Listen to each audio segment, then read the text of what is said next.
భారతంతో పోలుస్తూ American radio host Michael Savage share చేసిన లేఖను ట్రంప్ రీపోస్ట్ చేసిన సంగతి తెలిసిందే.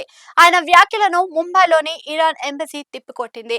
భారత్లోని అభివృద్ధి, సాంస్కృతిక విలువలు ట్రంప్‌నకు తెలిసేలా ఎవరైనా ఆయనను భారత్ పర్యటనకు తీసుకువస్తే బాగుండేది అంటూ పోస్ట్ పెట్టింది.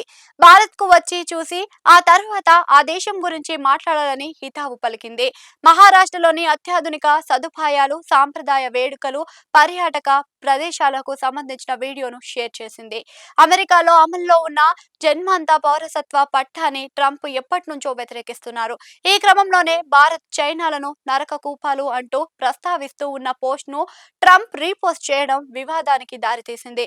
దీనిపై ఇప్పటికే హైదరాబాద్‌లోని ఇరాన్ ఎంబసీ గట్టి కౌంటర్ ఇచ్చింది. భారత్, చైనాలు మహోన్నత నాగరికతలను పుట్టినిల్లు. ఇరాన్ నాగరికతను నాశనం చేస్తామని ఒక యుద్ధ నేరస్తుడైన అధ్యక్షుడు చెప్పడమే అసలైన నరకం అని విమర్శించింది. ఈ క్రమంలోనే ముంబైలోని ఇరాన్ ఎంబసీ సైతం భారత్‌కు మద్దతుగా నిలిచింది.